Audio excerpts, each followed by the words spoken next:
Greg, we welcome you to come. The stage is all yours. Hi everyone, thanks for coming out. So just to start off, I think it's always pretty funny when we're introduced as a company that focuses within self-drive. Because I was recently back home in the US for a couple of weeks in November. And whenever I talk to people and say, okay, well, what is Zoom Car? And you say we do self-drive and we do self-drive rental. People get incredibly confused. So pretty much nowhere else in the world outside of India does self-drive mean, oh, I'm going to rent a car, hire it by the hour, by the day. So we always have a case of mistaken identity because people say, oh, self-drive, that means autonomous cars. That means no one's driving and the car's driving itself. So that is, maybe in 10 years, maybe in 20 years in India. But that was a cute little anecdote. And then here when we started in 2013, because we're talking about the shared economy and collaborative consumption. When we came at it, I grew up in New York and then spent time in Philly, San Francisco, Los Angeles, and car sharing, the concept that was pioneered actually way back in the 80s in Germany. Then made its way over to Europe, and then made its way, broader part of Europe, and then made its way to the U.S. in the late 90s into the 2000s. Car sharing meant that you were able to take a car for a couple of hours, roam around the city, and kind of do your business, get on your way. And then when we came to India in 2012, 2013, and when we launched the service, we were saying, okay, we're India's first car sharing company. And then we said, oh yeah, this is collaborative consumption. And the funny part of that is we were probably 2 years too early in terms of that marketing pitch because when we launched in February, March of 2013, almost 4 years ago, absolutely no one had any idea what that meant. Like, so we would tell people, oh, we're doing car sharing. They're like, what in the world is that? Am I taking a car? Am I going to share it with people? Am I going to go and do carpooling? Is it ride sharing? So that whole nomenclature of the collaborative consumption, the shared economy, was actually nowhere to be seen. And so that was in 2012, 2013. And it's amazing, though, what 4 years can bring to the table. And the whole notion now, where I think sitting here in sort of January 2017 in Bangalore and across the country, the whole notion of collaborative consumption and the idea of sort of car sharing and being able to pool assets together is something which is, I think, not only sort of widely understood, but it's something which now is very much real and is the future. And just to kind of highlight on a couple of themes that I've seen in this space in terms of the evolution from 2013, just speaking from someone who's in the business of cars, is that, and I think all of us can probably attest going back 4 or 5 years, when you thought about, okay, I come out of a good school, maybe I come out of IIT or NIT or BITS or wherever, and I start my career and I start doing well, my first job, my second job. The natural inclination is that I have an arc where I'm going to buy a car, then I'm going to buy a house, then I'm going to get married, right? And so that was kind of the arc of a guy who's coming out and who's going to go from being 21 to 25 to 30, and that was a natural arc. And we saw that across various companies, and that attitude was very pervasive, not only in Tier 1 cities, but Tier 2 cities. And I saw it myself in 2012, 2013. But what was really remarkable is that kind of over that time, we started to see a transformation in thinking, particularly as it related to cars. And I like to think part of it was because of what we were helping to build out as an ecosystem to support people who didn't want to own a car. But I think a lot of it was from our friends at Uber and Ola, who've also been pushing in a similar direction to really think about an alternative for ownership. And I think the important piece there is that really the whole notion of collaborative consumption, it can really only really blossom and flourish when you have sort of viable alternatives. And when you have the network effects, you have the ecosystem that's there. But I think for us, what we've seen in this time frame, especially over the last 18 months, 24 months, is that the perception and the notion of sort of what is desired from owning assets, I mean, that's largely changed. And I can see it in my own company and the companies around where people who have plenty of money who otherwise would have 2-3 years ago would have purchased cars or would have purchased houses as well are actually not doing that. and they're actually preferring to spend their time, spend their money on experiences, on having flexibility and having convenience and having mobility. And I think those are really sort of the buzzwords, if you will, the themes that people are really looking at. And I think the way we view it, and the way I view it at Zoomcar, is that you have sort of this evolution in psychology where, just like when we started our business in 2013, our first customers were people who were 25 to 30, and they were early adopters. They were savvy when it came to technology. They understood these foreign business models, and that they were comfortable taking that leap of faith. And I think just like that happened to us in 2013, just more broadly speaking, as it relates to the notion of sort of shared ownership and collaborative consumption, as a broader industry, you see the early adopters are people who are always under 35, right? And so we've seen that now, where now I realize that we're at a bit of an inflection point. Like when I go and I say I meet with an investor who's 45 or 50 in Mumbai, and he's telling me that of course he has plenty of money to afford this, but he's saying, I'm actually selling my car. I don't need a car. It's a total waste. I'll use Uber. I'll use Zoom. Whatever I want to do. And a lot of people who are now outside of that early adopter range are starting to move in this direction, which is actually really cool to see. People who are on the other end of the generational spectrum, to realize that yes, this is something where a lot of the time, owning assets, whether it's owning a car or a house, it actually doesn't make sense. It actually becomes a hindrance, and it becomes a liability, and it becomes a crutch. And I think we've seen that with sometimes you look at the volatility in the market as it relates to real estate prices, property, and you also, as we're seeing now, the pinch at the pump in terms of fuel prices, in terms of insurance prices going up, in terms of the volatility from banks, partially due to demonetization, but other trends that are there as well. People realize that it's just, in many cases, it's just not going to actually make sense. And so I think the fact that we've reached that inflection point is really powerful. But that also means that we're kind of at the cusp of what we call sort of the collaborative consumption sort of 3.0. So the understanding of the fact that now it's actually going to become so much more universal that people are now, there's a general acceptance that people have a comfort level that, yes, they can partake in sort of a larger sort of marketplace as it relates to sharing of goods, sharing of assets. And that's what, at Zoomcar, we've really been pushing very aggressively over the last 6 months or so, which is our ZAP program, which allows people to either buy a car and then attach it with us on a part-time basis. So you can kind of share in that. So half of the month, say 15 days out of the month, you can drive it yourself. Half of that month, you can list it on our platform and actually earn revenue and offset your EMI by 50%, 75%. And that's something which, it's a model that's broadly been done in some other avatars in China, in Europe, also in the US. And I think that's certainly reflective, representative in the car space, but we're starting to see it now more and more, not just with houses and models like Airbnb, but also I've seen it pop up in terms of offices like workspaces, having sort of a fractional sharing attachment there. There's obviously platforms for renting various equipments or different sort of services that you can partake on a part-time fractional basis. And so the fact is that the sharing economy is, I would say, at a very major inflection point. And so that's what I think makes the next 2 to 3 years even that more exciting, because what it allows for is a lot more inclusion. So from an economic standpoint, you obviously have people who will be able to sort of leverage existing assets and sweat those assets, be able to actually earn, in some cases, I mean, we've seen people making 25, 50%, 75% more income on a monthly basis. And so I think what that really, you think about it from an economic standpoint, that's really quite empowering. I mean, the kind of slack and leverage that gives the economy, think about that much more disposable income in the system. It's much better for your local community. It's much better for e-commerce. It's much better for broader local commerce as well. And so I think that's where we believe the collaborative consumption space and the fractional economy, that is going to be that tide sort of raises all ships. And that's a really important point to note on the economic side of it.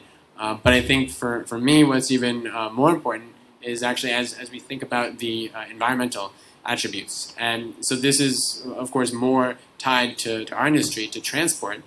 But what you're seeing is that when you look out at not just with Zoomcar with cars, but you're seeing it with companies like shuttle and buses. You see it in the truck space as well.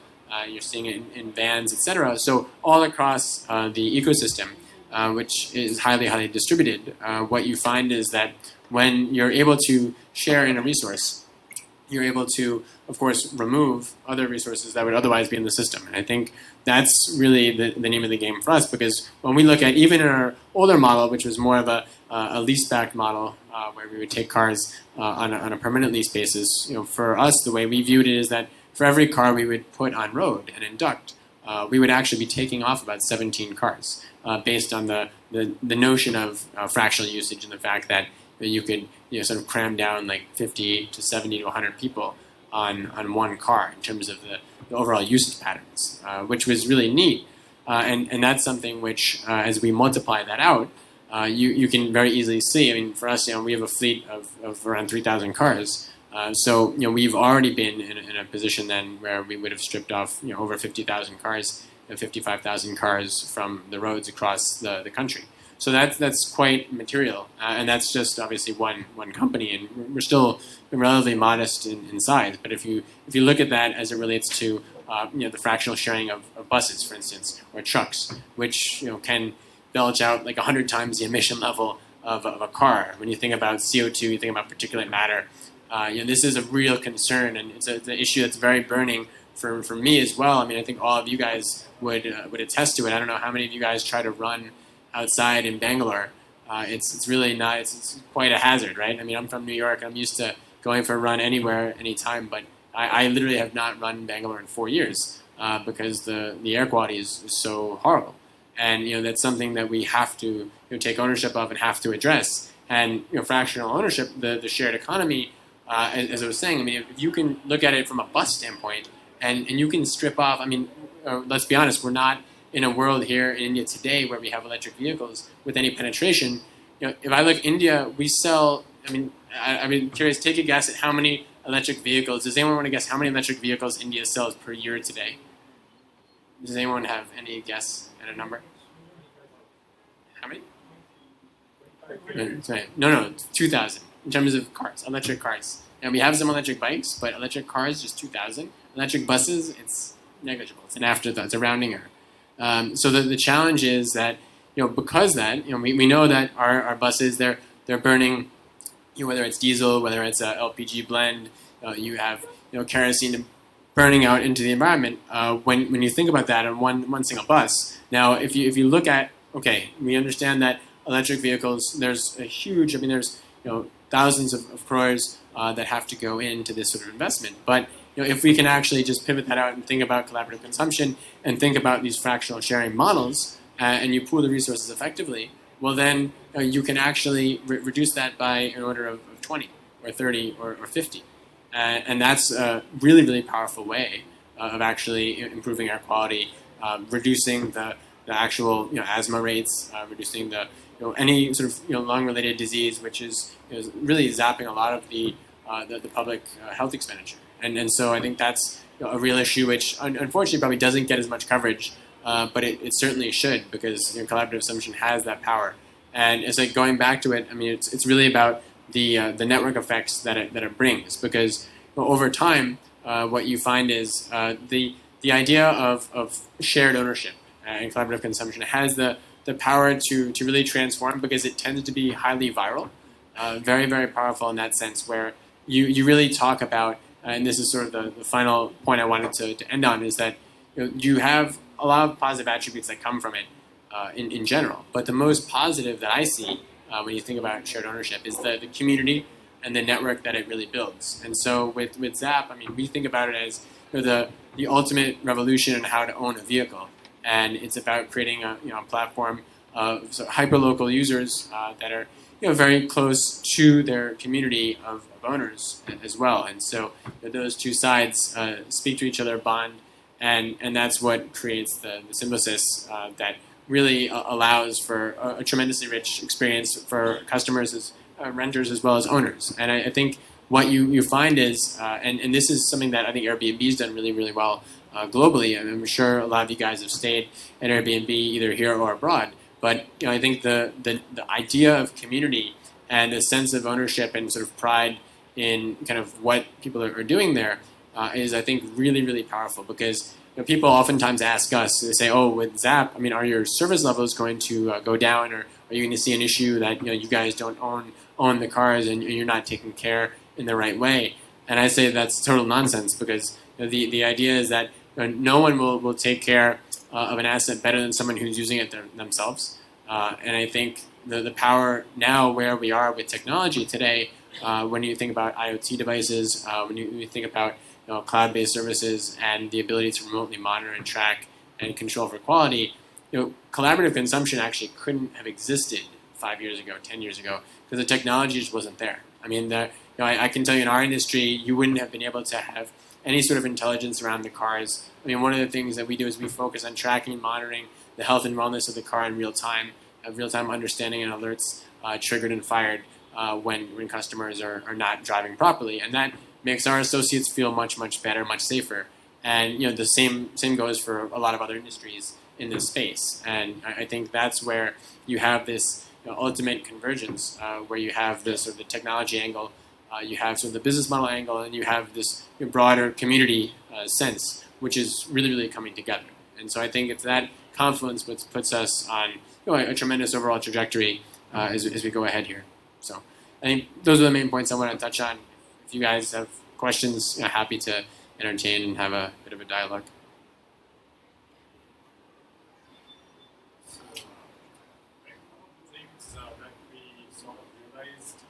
Excuse me.